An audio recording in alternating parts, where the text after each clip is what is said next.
السلام نے دیکھا اسے، پھر ڈانٹا، کہا کیا ہوا؟ کہنے لگا یار نبی جی آپ ہمیں معافی رکھیے، اب آپ ہمیں کچھ مت دیجیے، 3 دن سے ہمارے بچے اسی چکر میں بھوکے ہیں، اللہ رب العالمین اگر دینا نہیں چاہتا تو پھر کوئی دنیا کی طاقت دے نہیں سکتی۔ سلیمان علیہ السلام نے کہا بے شک اللہ جس کو دینا چاہتا ہے اسے ہی ملتا ہے، باقی کسی کی اوقات نہیں، چاہے وہ راجہ یا بادشاہی کیوں نہ ہو، چاہے وہ نبی ہی کیوں نہ ہو۔ کافی عرصہ گزر گیا، ایک دن سلیمان علیہ السلام کا ایک علاقے سے گزر ہوا، چلتے جا رہے تھے، دیکھا پتا چلا بڑا ٹھاٹ سے لوگ، بہت اچھا سا گاؤں ہے، خوبصورت سا سجا ہوا، اور دسترخوان لگے ہوئے ہیں، لوگ کھانا کھا رہے ہیں، جا رہے ہیں، بڑے خوش باش لوگ ہیں۔ کون لوگ ہیں بھائی؟ پتا چلا یار یہ یہاں ایک بہت بڑا آدمی رہتا ہے۔ کہا اچھا ہاں وہ بہت پیسے والا ہے، وہ روزانہ سب کی دعوت کرتا ہے۔ کہا بھائی اس سے ہم بھی ملنا چاہیں گے، ایسا بڑا آدمی کون ہے، کہاں سے آ گیا میری سلطنت میں، ہم بھی ملنا چاہیں گے۔ چنانچہ آئے، دیکھا، کہا بلا کے لاؤ اس شخص کو۔ تو اس شخص نے کہلا بھیجا، سلیمان علیہ السلام سے کہنا 5 منٹ ویٹ کریں، تھوڑا انتظار کریں، ابھی آتے ہیں تھوڑا تیار ہو کے۔ جب وہ تیار ہو کے اب نکلا باہر تو سلیمان علیہ السلام دیکھ کے دنگ رہ گئے، ارے یہ تو وہی ہے جسے ہم نے ہیرے دیے تھے، وہی چرواہا ہے، وہی لکڑہارا رہا ہے، اور جس نے ہیرو کھو دیے تھے۔ جیسے وہ پاس میں آیا اس نے سلیمان علیہ السلام کو پہچان لیا، آ کے گلے لگ گیا، کہنے لگا اللہ آپ کو جزائے خیر دے۔ کہا یہ سب کیا دیکھ رہے ہیں، تمہارے حالات تو بدل نہیں رہے تھے، ہم نے تمہاری 3 بار مدد کی لیکن اللہ مدد نہیں کرنا چاہ رہے تھے۔ کہنے لگا یہی بات تھی، اور جب اللہ نے مدد کرنا چاہی تو کوئی روک نہیں پایا۔ کہنے لگے کیا قصہ ہوا؟ کہنے لگا ایک دن ہم لکڑی لے کے آئے اور ہم نے بیچی، بچوں نے گھر پہ فرمائش کر دی تھی آج مچھلی کھائیں گے، تو مچھلی لے کے آئے، اور اس کے بعد پھر جو ہے اگلے دن گئے لکڑی کاٹنے کے لیے، اور لکڑی کاٹتے کاٹتے ایک درخت پہ جب ہم چڑھے تو ایک چیل آئی اور اس نے جو ہے ہمارے اوپر حملہ کر دیا۔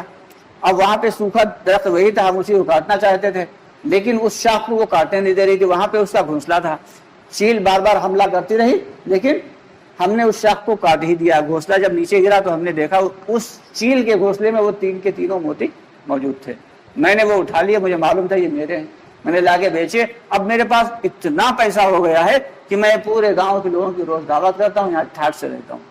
تو اللہ رب العالمین جب کسی کو دینے پہ آتے ہیں تو پھر اللہ کو کوئی روکنے والا نہیں ہے، اور اللہ اسباب کا محتاج بھی نہیں ہے کوئی سبب بنائے کہ بھائی یہ سبب بنے گا تب دیں گے۔ اللہ تو اللہ ہے، جیسے چاہیں ویسے دے دیں۔ حضرت ایک بڑے بزرگ گزرے ہیں عبداللہ پھول پوری، تو ان کے بارے میں اکثر سنا بڑوں سے اور علماء کرام سے کہ وہ جیب میں اکثر لوگ ان سے مانگنے کے لیے آتے تھے، اپنے علاقے کے وہ جانی مانی شخصیت تھے۔ حضرت کچھ پیسوں کی ضرورت تھی، دے دیجئے، جیب میں ہاتھ ڈالتے تھے، 1000 کا 500 کا نوٹ نکلتا تھا، دے دیتے تھے، اور پھر کوئی آیا جی حضرت کچھ نکالا، دے دیا، نکالا، اور وہ ان کی جیب میں کہاں سے آتا تھا یہ کوئی نہیں جانتا تھا۔ تو آج بھی اللہ تعالیٰ نے ایسے لوگ ہیں، ایسا نہیں ہے کہ دنیا ایسے لوگوں سے خالی ہوگی۔ جس دن دنیا ایسے لوگوں سے خالی ہو جائے گی پھر اس دن دنیا میں اچھائی کرنا آسان نہیں رہے گا۔ تو اس لیے ہم سب کو ایسا بننا ہے کہ اللہ سے ڈائریکٹ اپنے معاملات سیٹ کرا لیں، دوسروں سے نہ سیٹ کروائیں، ڈائریکٹ اللہ سے سیٹ کروائیں۔ صحابہ کرام رضی اللہ تعالیٰ عنہ اجمعین کو کوئی مسئلہ پیش آتا سیدھے بھاگتے مسجد کی طرف۔ سورج گرہن پڑ رہا ہے کہاں جا رہے ہیں؟ مسجد کی طرف۔ چاند گرہن پڑ رہا ہے کہاں جا رہے ہیں؟ مسجد کی طرف۔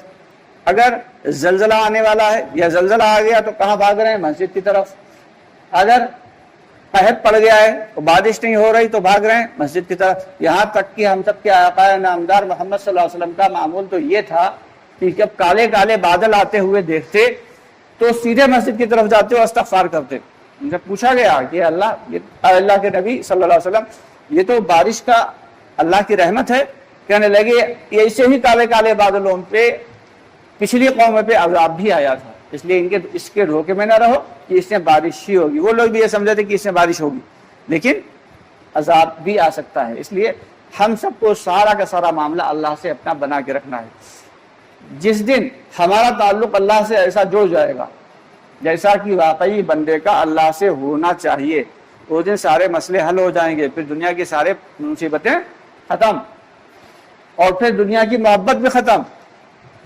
یہ جو دنیا کی محبتیں ہمارے دلوں میں سمائی ہوئی ہیں بھائی، یہ جو دنیا کی محبتیں ہمارے دلوں میں سمائی ہوئی ہیں، در حقیقت یہ اسی لیے سمائی ہوئی ہیں کہ آخرت کی محبت ہمارے دل سے نکلی ہوئی ہے، اللہ کی محبت ہمارے دل سے نکلی ہوئی ہے۔ جس دن ہمارے دل میں اللہ کی محبت آ جائے گی اس دن ساری محبتیں ہیچ ہو جائیں گی، کم ہو جائیں گی، ختم ہو جائیں گی۔ تو اپنی نمازوں کو بہتر بنانا ہے۔ کیسے بہتر بنانا ہے؟ کہ باقاعدہ محنت کر کے۔ یہ پوچھا گیا یا نبی اللہ سب سے بہتر نماز کون سی ہے؟ فرمایا جس میں قیام بہت لمبا ہو، قیام بہت لمبا ہو۔ اب قیام یہ اپنے محلے والا قیام نہیں، قیام یعنی کھڑے ہونے کے بعد جو سورت پڑھتے ہیں تو صورتیں لمبی لمبی، اب کسی کو لمبی صورتیں نہیں یاد ہیں، علم ترا کیف سے ہی یاد ہے، اب کیا کریں گے بھائی؟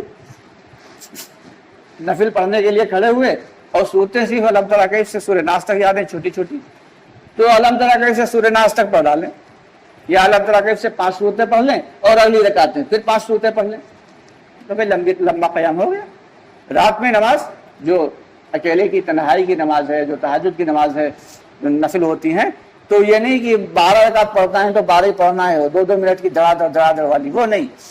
چاہے 4 رکعت ہی پڑھیں لیکن کم سے کم 10-15 منٹ کی رکعتیں ہوں، 15 منٹ کی رکعتیں پڑھیں، لمبے قیام، لمبا رکوع، لمبا سجدہ، اور اس کے بعد پھر لمبی دعا اللہ سے، اللہ کے سامنے رونا گر گرانا۔ دیکھو سارے کے سارے گناہ اللہ تعالیٰ خود بخود دھو دیں گے اور ایسی جگہ سے روزی عطا فرمائیں گے جہاں گمان بھی نہیں ہوگا۔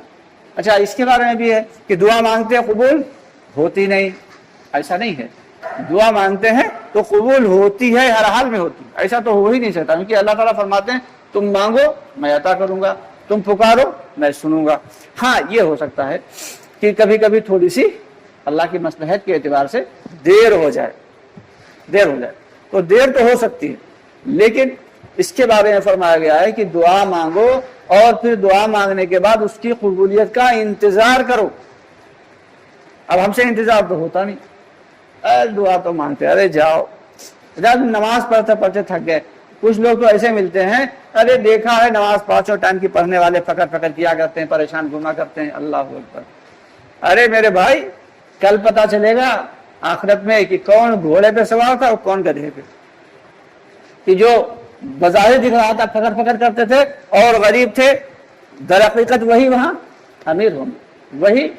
تو یہ ضروری نہیں ہے کہ جو دنیا میں غریب ہے وہ وہاں امیر ہو، جو دنیا میں امیر ہے وہ بھی وہاں امیر ہو سکتا ہے، لیکن امیر ہو کے بھی امیروں والے کام کرنا۔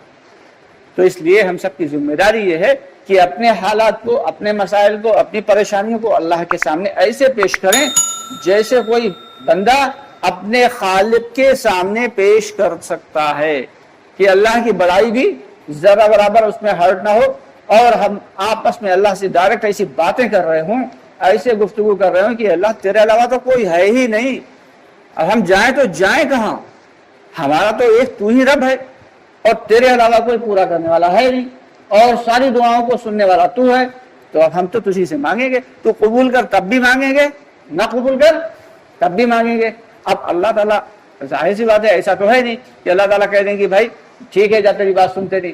ہاں یہ الگ بات ہے کہ ہمارے گناہوں کی وجہ سے، ہمارے بدعمالیوں کی وجہ سے کبھی کبھی ہماری گناہ جو ہے دعاؤں میں لیٹ ہو جاتی، دیری ہو جاتی، تو اس کے لیے بتایا گیا ہے کہ روزانہ زیادہ سے زیادہ استغفار کرنا ہے۔ کتنا استغفار کرنا ہے؟ کہ کچھ بزرگان کے مطابق تو 300 مرتبہ استغفار کثرت سے ہو گیا، لیکن یہ در حقیقت کثرت آج کل کے اعتبار کو گناہوں کو دیکھتے ہوئے نہیں ہے۔ 5 کچھ بزرگوں کے مطابق جو ہے وہ 500 مرتبہ اگر کر لے تو کثرت سے استغفار ہو گیا، لیکن مفتی زرعلی خان صاحب کا کہنا یہ ہے کہ 1200 مرتبہ کم از کم استغفار پڑھا جائے تو یہ جو ہے کثرت سے مانا جائے گا۔ اور وہ بڑا ہیکڑی سے کہتے ہیں، اللہ ان کی جنت جو ہے جنت میں بہترین درجے عطا فرمائے، 1000 مرتبہ جو آدمی روزانہ استغفر اللہ پڑھ لے گا 24 گھنٹے میں اس کی دعا قبول ہوگی۔